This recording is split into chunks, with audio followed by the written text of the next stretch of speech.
Good morning, church.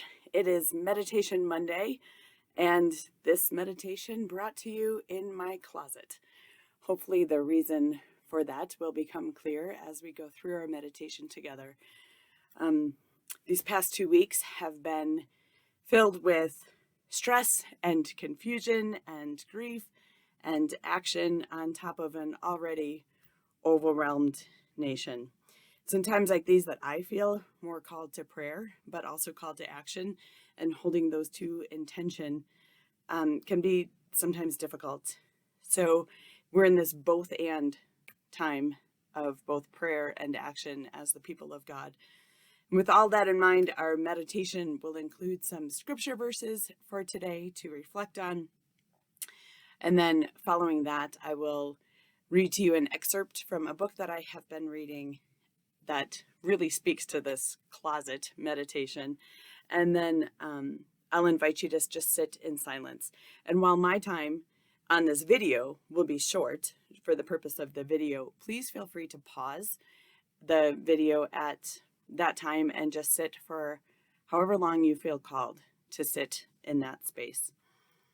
This meditation is intended to be a time of quiet reflection, and I will end it with the lyrics of a song that we sing at camp. And no, I'm not going to be singing it, but I will speak the lyrics as a prayer as we close. So let's begin with our scripture for today. We're reading from Ecclesiastes chapter 3, verse 1 through 8. For everything there is a season, and a time for every purpose under heaven, a time to be born and a time to die, a time to plant and a time to pluck up that which is planted, a time to kill and a time to heal, a time to break down and a time to build up, a time to weep and a time to laugh, a time to mourn and a time to dance, a time to cast away stones and a time to gather stones together, a time to embrace and a time to refrain from embracing, a time to seek and a time to lose, a time to keep and a time to cast away, a time to rend and a time to sow, a time to keep silence and a time to speak, a time to love and a time to hate, a time for war and a time for peace. Every time there is a season. And also from the Gospel of Matthew, the 6th chapter, verses 5 through 6. And whenever you pray, do not be like the hypocrites, for they love to stand and pray in the synagogues and at the street corners, that they may be seen by others. Truly I tell you, they have received their reward. But whenever you pray, go into your room and shut the door, and pray to your Father who is in secret, and your Father who sees in secret will reward you. So one of the books that I've been reading, I tend to read a bunch at a time, is Glennon Doyle's Untamed. It's a memoir reflection of her life, and one of the chapters, she says this, after she's received a birthday card, or a card, not even a birthday card, that simply says, be still and know that I am God, as on the text, she says, this represents a different approach to knowing. Just stop. Just stop moving, stop talking, stop searching, stop panicking, stop flailing. If you just stop doing, you'll start knowing. This seemed like magical nonsense, but desperate women take desperate measures. I decided to experiment.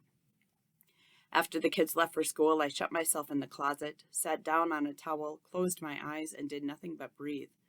At first, each 10-minute session felt 10 hours long.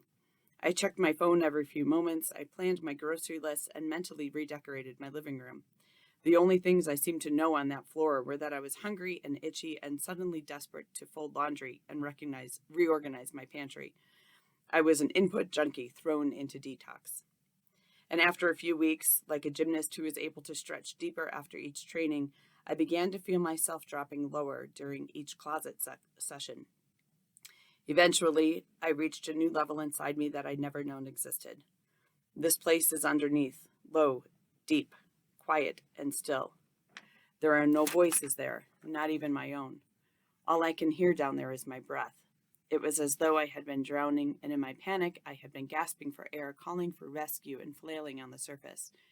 But what I really needed to do was let myself sink.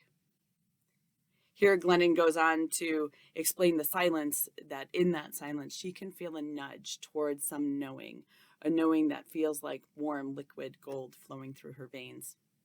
So Glennon continues, what I learned, although I'm afraid to say it, is that God lives in the deepness inside me. When I recognize God's presence and guidance, God celebrates by flooding me with warm liquid gold. Every day I return to the closet, sit down on the floor littered with t-shirts and jeans, and I practice sinking.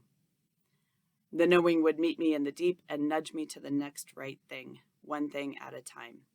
And that was how I began to know what to do next. Again, that was Glennon Doyle from the book Untamed. So now I invite you into this place of depth where God is waiting to nudge us.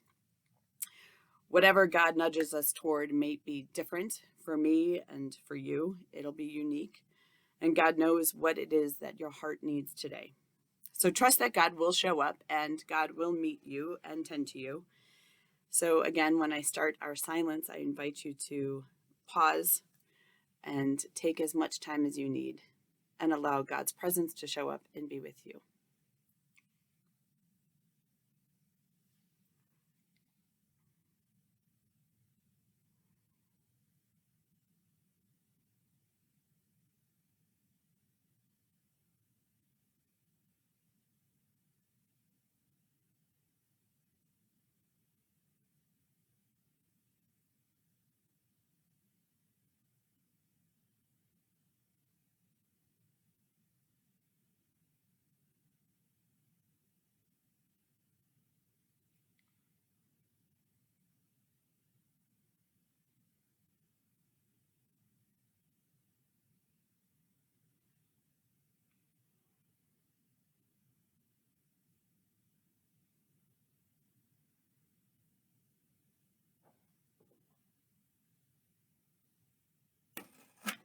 We close our silence with this prayer.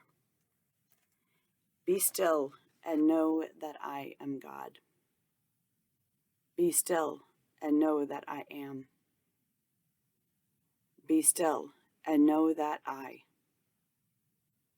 Be still and know that. Be still and know. Be still and. Be still. Be. Amen.